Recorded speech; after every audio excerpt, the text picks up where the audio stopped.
La TVT au cœur de l'information.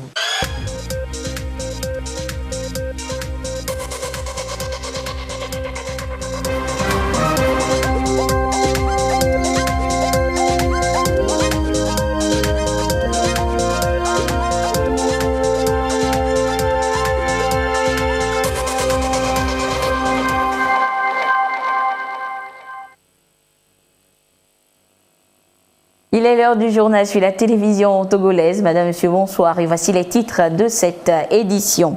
Le Togo a réussi le pari avant 2020. Il est le tout premier pays à être parvenu à éliminer la filariose lymphatique. Et la distinction a été remise hier aux autorités en charge de la santé. À découvrir dans cette édition. Et puis notre pays s'apprête à mettre en œuvre la zone de libre-échange continentale africaine ZLECAf. Mais quelles en seront les retombées pour le Togo? Vous le saurez dans ce journal. Voilà donc pour les titres.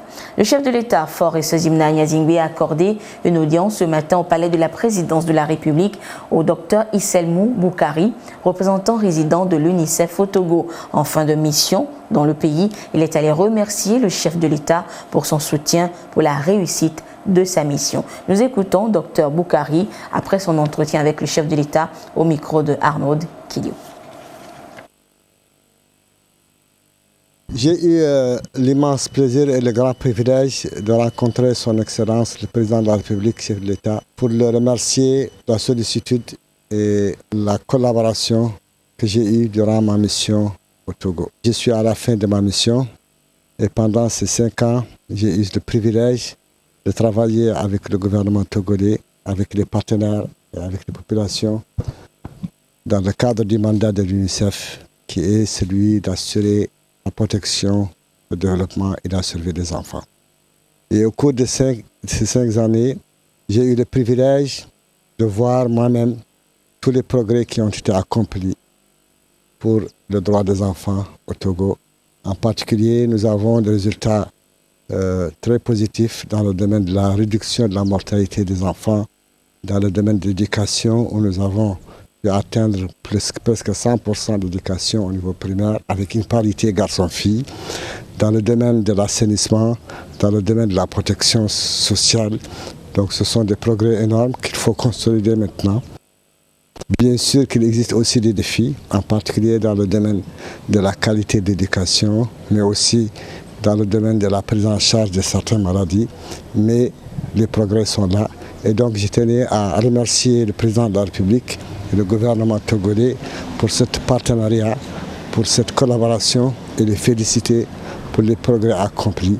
Et j'ai senti chez le Président de la République une oreille attentive à toutes les questions liées à la protection de l'enfant, aux droits des enfants et aux questions sociales en particulier.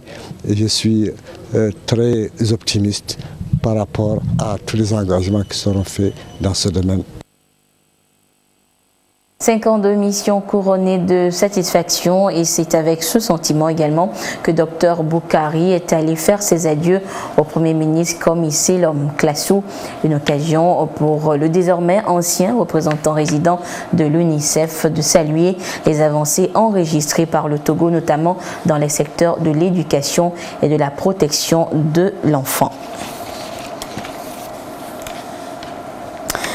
La présidente de l'Assemblée nationale informe les honorables députés que les 4e et 5e séances plénières de la 2e session ordinaire de l'année auront lieu respectivement le mardi 22 et mercredi 23 octobre 2019 à 9h au siège de l'Assemblée nationale.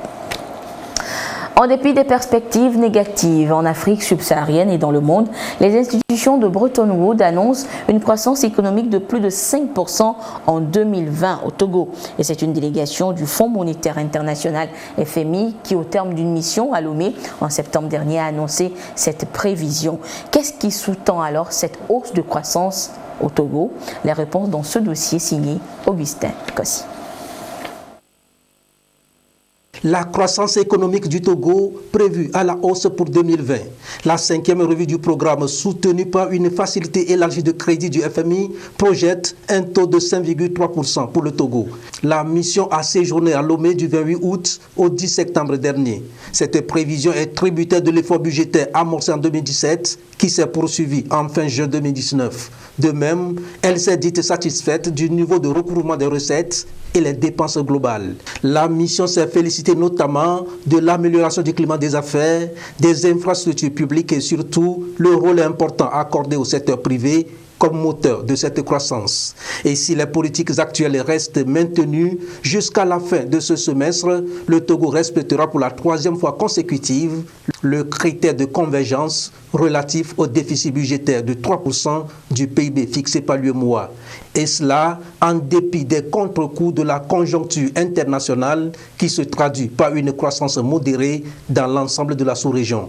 Le rapport semestriel de l'Africa Pulse consacré à la conjoncture économique africaine le précise. Les économies africaines devraient progresser de 2,6% contre 2,5% en 2018, une performance qui serait inférieure de 0,2 points de pourcentage aux prévisions d'avril. Cette dynamique, la Banque mondiale l'attribue à la reprise peu convaincante des 3 économies les plus influentes du continent. Le secteur non pétrolier nigérian manque du dynamisme, celui du pétrole angolais est encore à la traîne, tandis qu'en Afrique du Sud, la communauté des investisseurs fait grise mine, ce qui n'est pas sans conséquence sur les activités économiques. Selon l'institution, cette reprise lente pourrait à elle seule suffire à saper l'économie de la région malgré les activités économiques de plus en plus soutenues dans certains pays, dont le Togo. L'institution de Bretton Woods se montre davantage plus optimiste, surtout avec la mise en œuvre du PND, Plan national de développement 2018-2022 au Togo. Je vous le disais en titre, le Togo est le premier pays en Afrique subsaharienne à éliminer la filariose lymphatique avant l'échéance 2020. Une victoire célébrée hier à l'hôtel de février. Le pays a été distingué par le comité des experts mectisans pour cette prouesse. On en parle avec Equissal. Elle est connue sous le nom d'éléphantiasis ou filariose lymphatique. On ne parle plus de cette pathologie classée parmi les maladies tropicales négligées au Togo depuis 2017. Grâce aux efforts conjugués des hautes autorités du pays, la maladie a été vaincue. Ce qui vaut au Togo cette distinction. Des prix validés par l'OMS et remis ici au ministère de la Santé et celui du Développement à la base par le comité des experts mectisans. Le principe que nous avons lancé aujourd'hui, c'est qu'un pays qui est validé comme étant libre de la maladie, cela sera coloré en vert. Et ce que nous espérons, c'est que le vert va dominer le continent. Et le Togo étant le premier pays africain à être validé en 2017, il est cette année en couleur or, mais l'année prochaine, quand on ira dans un autre pays, le Togo va prendre sa couleur verte pour laisser la place or au pays qu'on va célébrer. En Afrique subsaharienne, le Togo est le premier pays à dominer cette maladie avant la date butoir 2020. Cette distinction interpelle le gouvernement à multiplier les actions pour atteindre la couverture sanitaire universelle d'ici à 2030. Je voudrais remercier particulièrement, au nom du ministre de la Santé, toutes les instances supérieures du pays, tout le personnel technique du ministère de la Santé et surtout les agents de santé communautaire. Je voudrais également rendre un hommage mérité à toutes ces organisations internationales qui ont reconnu l'effort du gouvernement togolais et de ses partenaires pour l'élimination de cette maladie.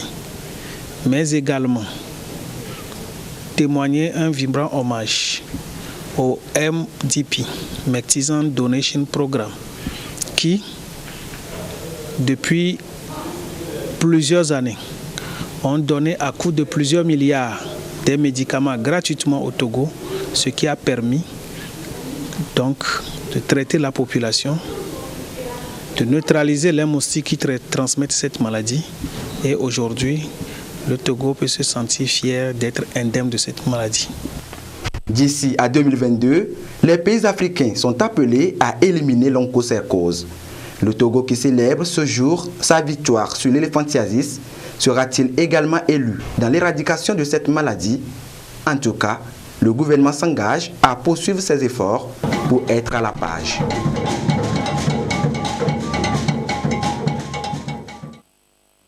Et toujours de bonnes nouvelles dans le secteur de la santé. 3 nouvelles ambulances viennent d'être offertes au district sanitaire de Wawa, Daï et Moyen-Mono. Elles serviront plus pour venir en aide aux femmes enceintes dans ces différentes localités. Le compte rendu de cette cérémonie de réception avec Derman Songoy.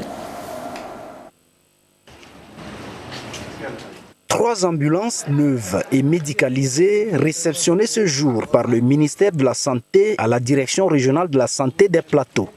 D'un coût global d'environ 10 millions de francs CFA, ces ambulances sont destinées au district sanitaire de Wawa, Daï et Moyen-Mono.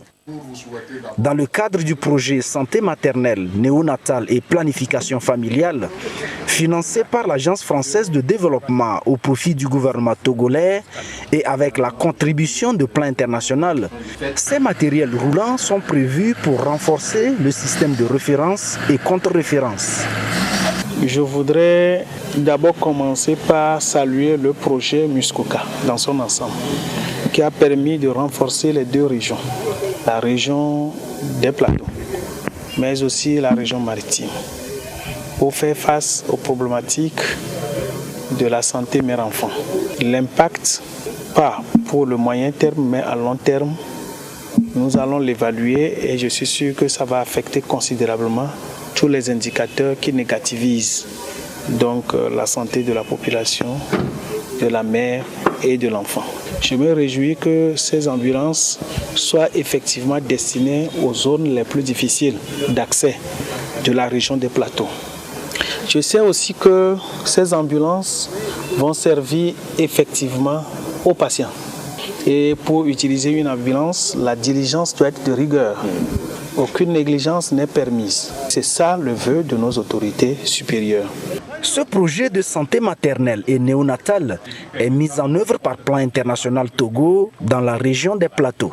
C'est un projet qui cadre avec notre stratégie pays dans le cadre de notre objectif programme 1 qui repose sur la santé sexuelle reproductive et par conséquent la santé maternelle et infantile.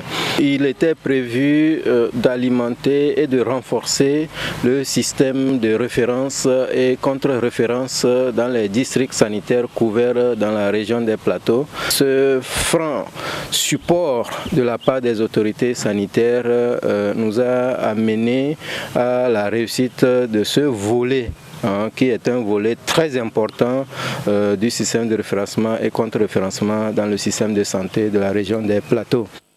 Une 4e ambulance a été mise en état pour le district sanitaire de la Kébou. Outre ces ambulances, le projet a aussi permis de construire, de réhabiliter et d'équiper 11 centres de santé de la région des plateaux. Le Togo se prépare activement pour la mise en œuvre efficace et efficiente de la zone de libre-échange continentale africaine, en abrégé ZLECAf. Les experts en économie sont en une rencontre depuis ce matin à Lomé pour valider la stratégie nationale de la mise en œuvre de cette ZLECAf. Une stratégie qui permettra donc au pays, le Togo, de tirer meilleur profit de cet accord pour le renforcement de son économie. Les précisions avec Luc Assi. Entrée en vigueur le 30 mai 2019, la zone de libre-échange continentale africaine ZLECAf vise une intégration économique plus approfondie. C'est une initiative qui repose sur la stimulation de la compétitivité industrielle et la création d'emplois en Afrique. Les experts nationaux en économie et commerce mettent en place les mécanismes et moyens appropriés pour tirer meilleur profit de la mise en œuvre de cet accord. Ces approches sont rassemblées dans la stratégie nationale de la mise en œuvre de la ZLECAf, soumise à validation ici. Le document essaie d'identifier un certain nombre de chaînes de valeur, notamment dans le secteur agricole, et la transformation du phosphate aussi, qui peut être intégré dans une chaîne continentale. Il y a le développement de la chaîne de valeur de production de l'huile, qui peut permettre au secteur privé togolais d'avoir accès au marché continental. Ceci dit, il y a tout un élément de projets qui sont déjà inscrits dans le plan national de développement du Togo qui vont faire objet de validation dans ce document. Par ailleurs, il y a le commun des services que le document a touché, qui porte sur les 5 secteurs prioritaires que la ZLECAf a identifiés. Il s'agit du secteur des télécommunications, il s'agit des services aux entreprises, il s'agit également du service financier et il s'agit aussi du tourisme. La stratégie nationale intègre une matrice d'action qui permettra au Togo de saisir les opportunités d'affaires qu'offre cet accord aux opérateurs économiques. Augmentation des exportations agricoles et industrielles, réduction des importations, possibilité d'augmenter le commerce intra-africain avec à la clé un marché très vaste, autant de centres d'intérêt qu'offre la ZLECAf. Des producteurs de semences venus de 5 pays d'Afrique, dont le Togo, sont réunis à Saint-Cassé dans les savanes. La rencontre vise à promouvoir les semences paysannes pour une sécurité et une souveraineté semencière en Afrique subsaharienne. De quoi s'agit-il concrètement? Des réponses dans ce reportage signé Chazna Baga. Zone de libre-échange continentale africaine ZLECAf, un accord porteur d'une kyrielle d'opportunités pour les pays qui l'ont ratifié dont le Togo. Il leur offre un marché de plus d'1,2 milliard de personnes.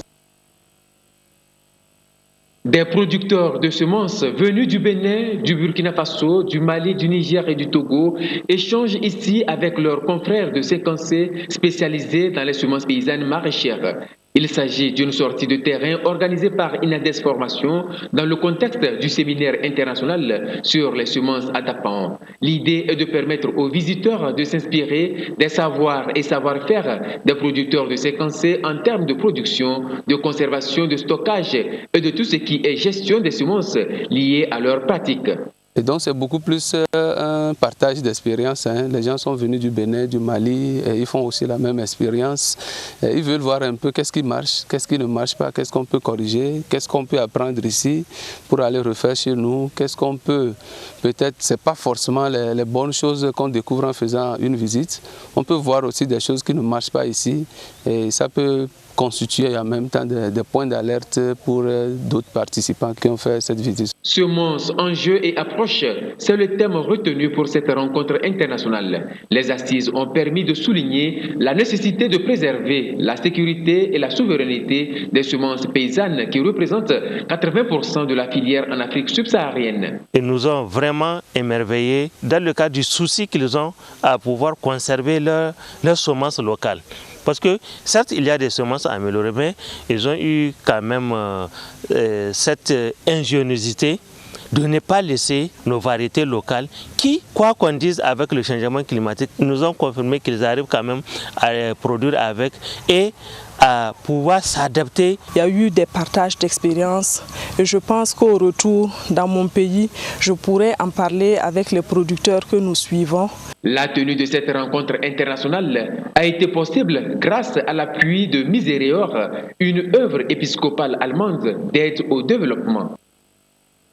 Améliorer la production de semences donc pour parvenir à une surproduction comme celle de maïs blanc acheté auprès d'agriculteurs de Tchamba dans la région centrale par les responsables de l'ANSAT. Désiré Aloï nous en parle.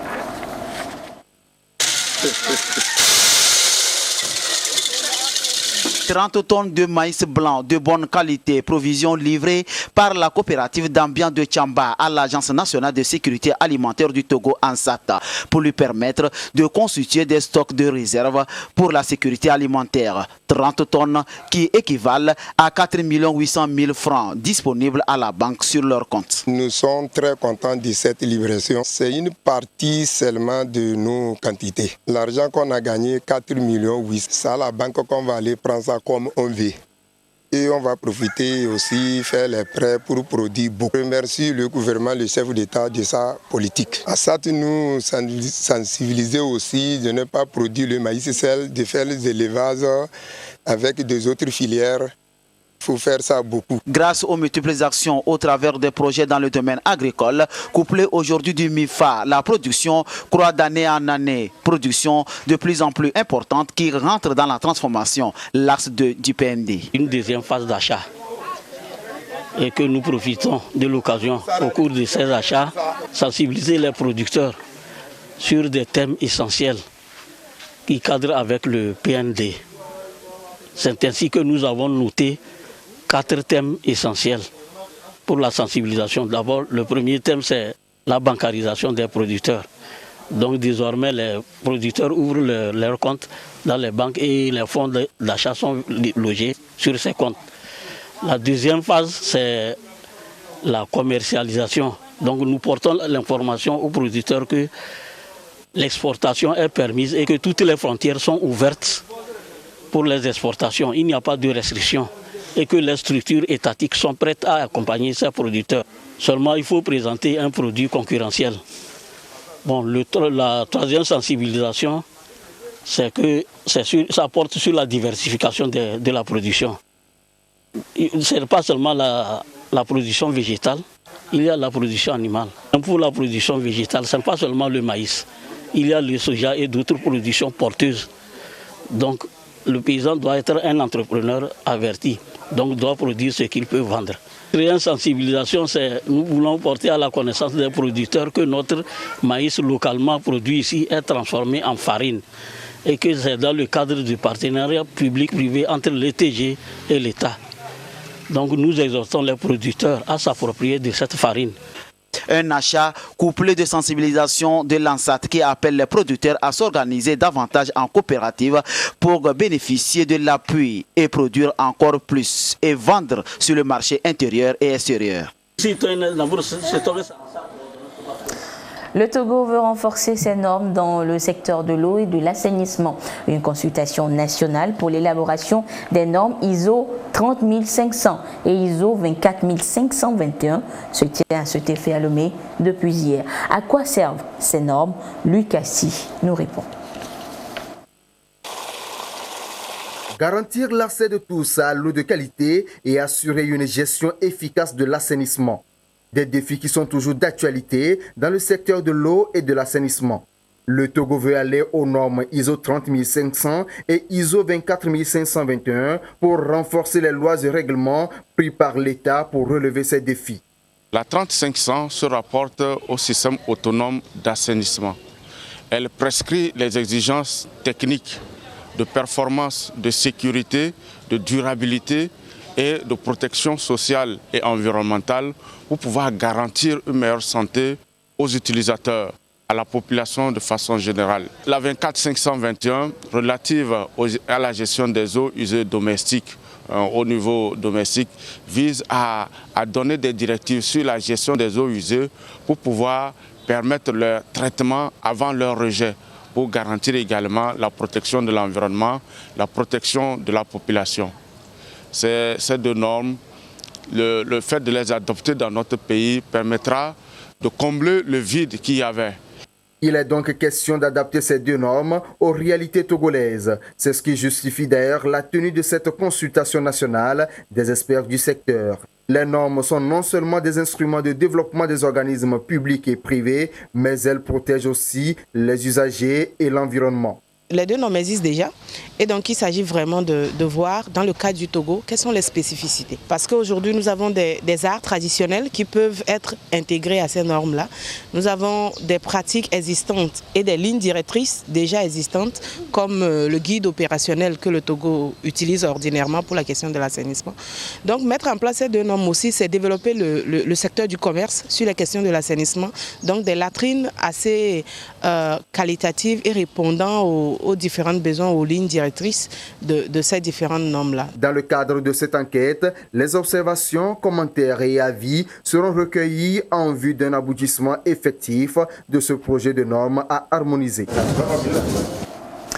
Après une formation sur les techniques agricoles en France, 3 chefs traditionnels de la préfecture de Yoto sont de retour au pays et ils auront la lourde tâche de partager les connaissances acquises avec les populations. Et c'est une initiative de la Fondation Jacqueline Amivi Aka. Voyons cela avec Karine Olanlo. L'agroforesterie, une technique agricole qui consiste à associer des arbres dans les cultures et les pâturages, est reconnue pour protéger les sols et répondre aux enjeux du changement climatique. Dans le but de répandre la pratique en Afrique, 3 chefs traditionnels de la préfecture de Yoto ont participé au congrès scientifique de l'agroforesterie à Montpellier du 20 au 22 mai dernier. À travers ce rendez-vous, ils ont pu acquérir de nouvelles méthodes pour booster l'agriculture dans leur milieu. Ils restituent ici, dans le Yoto, les notions acquises au profit des autres chefs. On nous a beaucoup montré comment nous allons développer l'agriculture en Afrique et au Togo. Comment il faut développer l'élevage dans nos milieux. Nous allons dire merci à nos honorables Aka, Jacqueline et Dissène qui nous ont aidés. En réalité, c'est la première fois que la chefferie traditionnelle a participé donc à ce congrès mondial.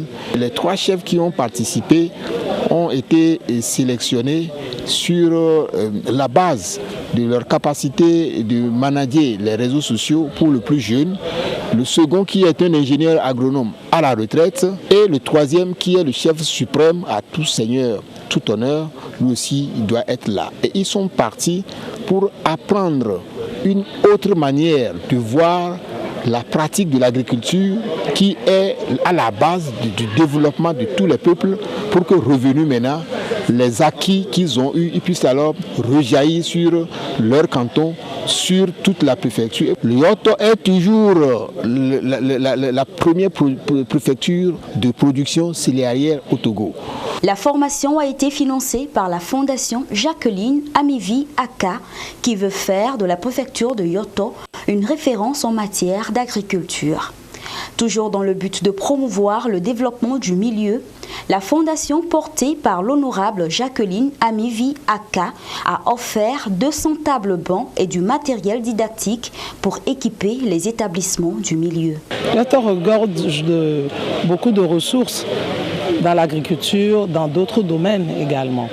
Donc il faut les aider à améliorer leurs conditions de vie. Ça va permettre aux autres chefs aussi de faire des projets qui seront financés et on choisira d'autres chefs l'année prochaine pour aller également se former.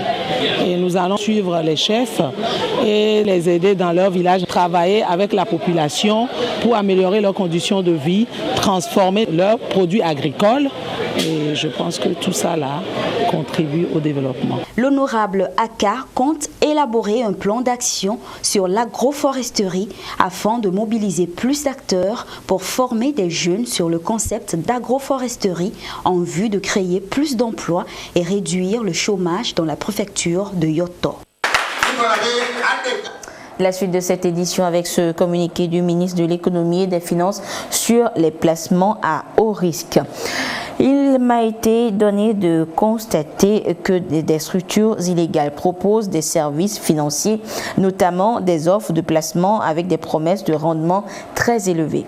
Ces structures collectent irrégulièrement des fonds auprès du public contre des titres de capital ou de placement en promettant des rendements allant jusqu'à 360% de la mise initiale et des taux d'intérêt annuels de l'ordre de 90% sur les placements. Il s'agit d'opérations de collecte de fonds en violation de la législation en vigueur. Le ministère de l'Économie et des Finances invite les promoteurs des structures concernées à cesser immédiatement ces activités irrégulières et à prendre attache avec les autorités compétentes pour toutes fins utiles. Le ministère invite par ailleurs le public à une grande vigilance et lui demande de ne se référer qu'aux acteurs légaux. Pour d'amples informations, veuillez contacter la Direction générale des études et analyses économiques au numéro de téléphone 22 21 02 50. Les acteurs impliqués dans le processus de préparation de la stratégie nationale de la réduction des émissions dues à la déforestation et à la dégradation des forêts, REDD+, sont appelés pour une rencontre de consolidation et de validation justement de la version 2 de cette REDD+. Il s'agit d'analyser le nouvel instrument, proposer des plans d'action pour sa validation. Le compte rendu depuis Atakpamé de Silver Abdou. Le Togo passe de la stratégie nationale REDD+ version 1 à la stratégie nationale REDD+ version 2 pour mieux faire face aux défis liés à la déforestation et à la dégradation des forêts en vue de mieux préserver la biodiversité. Ce document, qui se veut participatif et inclusif, nécessite l'implication de toutes les parties prenantes pour explorer cette deuxième version qui constitue un instrument de sauvegarde environnementale destiné à la lutte contre les changements climatiques. C'est dans ce sens que se tient cette rencontre d'Atapamé en vue de partager et faire une analyse critique et profonde de cette deuxième version, l'améliorer pour sa validation. Ils vont essayer de voir si les préoccupations qui avaient été soulevées lors de la validation de la première version, mais également lors de l'évaluation des impacts, si ces préoccupations sont prises en compte. Et ils vont essayer également de voir si par exemple leurs préoccupations en tant que partie prenante spécifique, si je prends par exemple les personnes en situation d'handicap, ils verront si vraiment leurs préoccupations sont prises en compte. Donc c'est une analyse critique des différents documents et qui seront soumis à validation à la fin de l'atelier. De nouvelles orientations et des plans d'action vont être également définis pour une mise en œuvre efficace et efficiente de ce nouvel instrument. Nous discuterons également du plan d'action de mise en œuvre de la stratégie. C'est-à-dire qu'il nous faut combien pour mettre en œuvre les actions contenues dans la stratégie et ensemble on va voir comment est-ce que chaque acteur va pouvoir contribuer à la mobilisation des ressources pour la mise en œuvre de la stratégie. Donc c'est l'information, le fait que les gens se sont appropriés des options et des mesures qui sont préconisées dans ces documents-là. C'est depuis 2015 que le Togo a démarré le processus de préparation de la REDD+, stratégie nationale de réduction des émissions dues à la déforestation et à la dégradation des forêts. Aujourd'hui, des avancées notables ont été enregistrées et a permis au Togo de faire un pas de géant dans le processus. Il s'agit de voir dans cette deuxième version si les préoccupations régionales de chaque catégorie sont prises en compte ainsi que les spécificités pour faire du processus une réussite au Togo. À la direction centrale de la police judiciaire, 5 présumés braqueurs opérant sur le sol togolais viennent d'être présentés à la presse. Ils ont été interpellés dans la zone d'Adidogomé, Sagbado. Le récit de leurs méfaits avec Jonathan Agba et Luc Assi. Activement recherchés par la police judiciaire, les nommés Amedina Kodjo alias Voyo et Akolo Yao Justin alias Justino ont fini leur course dans les mailles de la police. Ils sont au total 5 individus, tous membres d'un vaste réseau de braqueurs. Leur mode opératoire consiste soit à braquer leurs victimes à l'entrée même de leur garage, soit à repérer des maisons dans lesquelles les engins sont garés sans surveillance.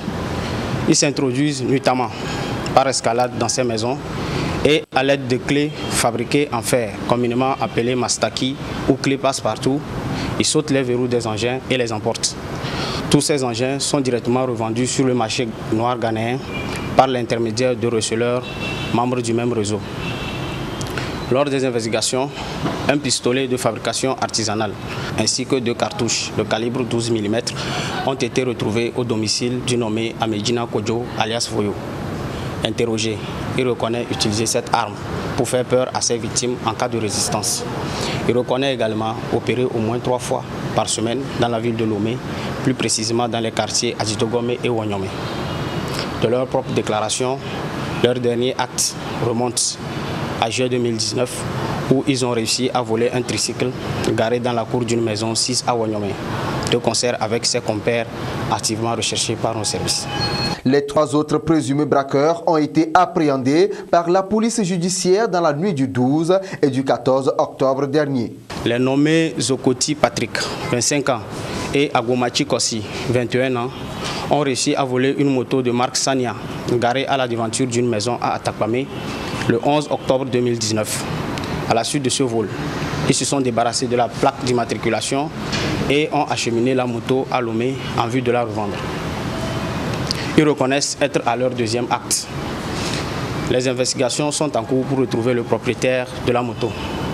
Quant au nommé Atati Tété, 32 ans, repris de justice, ayant déjà fait la prison en 2011 et 2013, respectivement pour vol et viol sur mineur, il a été de nouveau appréhendé par le commissariat du 6e arrondissement à la suite d'une enquête qui le met en lien avec une moto de marque Audio, commis dans la nuit du 23 juillet 2018 au domicile d'un honnête citoyen, 6 au quartier Adamavo. De ses propres aveux, il reconnaît avoir revendu la moto au Ghana. La police nationale appelle à la vigilance et à la dénonciation des individus ou faits suspects afin de lutter efficacement contre ce fléau. Et la 8e édition du festival de films documentaires de Blita, Festob, elle vient d'être officiellement lancée. Et à partir de cette 8e édition, justement, cet événement culturel devient biennal. Le compte rendu avec Désiré à l'œil.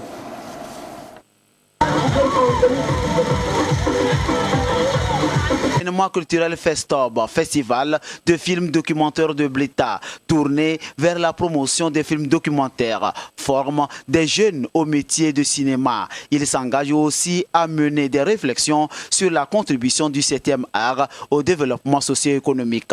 Il devient un rendez-vous biennal sous le couvert de l'association Terre des Arts et de la Culture Attaque. Cette année, le festival innove avec essentiellement une série de formations, une mise à niveau des jeunes sur la conception, l'élaboration et le montage de projets bancables dans le domaine du cinéma pour apporter un coup de pouce à la culture togolaise. Dans les années creuses de notre festival, nous avons voulu mettre l'accent sur la formation. La formation pour sortir des réalisateurs, des jeunes qui ont de l'avenir, ils sont des gens professionnels dans le domaine. Un film d'abord, c'est éduquer. Et nous sommes spécialisés dans le film du réel. Donc nous sommes plus dans l'éducation. La sensibilisation. La rencontre entend créer des conditions d'échange sur le genre documentaire. Attaque travaille donc à l'émergence de spécialistes dans le domaine. Objectif, faire avancer le cinéma au Togo. Il y avait, oui, certes des films qui sont appréciés, qui sont primés au-delà à l'échelle internationale, mais que nous, qui voulons maintenant embrasser, qui embrassons le métier de réalisateur, scénariste, que nous n'avons pas eu d'opportunité de côtoyer. Mais là, l'opportunité nous est offerte, donc je me dis que c'est une très belle opportunité que nous avons saisie afin de mieux être outillés et rendre nos projets bancals. À travers en tout cas ces participants, on voit qu'il y a une nette évolution de ce cinéma et tout dernièrement je voyais aussi à travers les médias aussi la reconnaissance voilà, de cette jeunesse-là au niveau du festival Côte d'Ivoire. Donc c'est dire que la relève en tout cas est préparée et assurée. Merci à la population de Blita. Merci à vous parce que vous êtes accueillants. En prélude à cette 8e édition du Festob qui prendra fin le 19 octobre prochain, une caravane a sillonné les artères de la ville de Blita pour annoncer la rencontre de grande nature, d'écriture, de documentaires, de création, événement assorti d'un projet de documentaire long métrage à Blita. Et après l'ouverture du Festob, nous ouvrons maintenant la page des sports de ce jeudi avec Jean Kofi Edeli. Jean, bonsoir. Bonsoir Anita. Jean, cette page sera 100% éperviers locaux. Et notre équipe nationale locale séjourne au Nigeria depuis cet après-midi. Oui Anita, les éperviers locaux ont quitté Lomé cet après-midi pour le Nigeria où ils vont livrer ce samedi le match retour contemple le deuxième tour des éliminatoires CHAN 2020 face aux Super Eagles qu'ils avaient déjà battus à Lomé à l'aller. 4-1. Sergio Raymond ce matin pour le départ. Voici son reportage. À 72 heures du match retour face aux Super Eagles du Nigeria, la sélection locale du Togo boucle les dernières formalités avant de s'envoler à la conquête de la qualification pour le CHAN 2020. Après sa large victoire 4-1 sur le Nigeria au match aller, le Togo a réussi l'exploit d'éliminer le même adversaire au tournoi de l'UFOAB au Sénégal. Et pour le coach Abalo Dossé, il n'y a jamais de 2 sans 3. Les éperviers s'envolent ainsi pour le Nigeria avec une avance de 3 buts.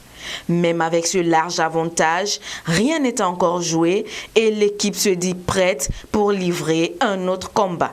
On est gonflé à bloc parce qu'on sait qu'on a le soutien du gouvernement, de la fédération et du public sportif togolais.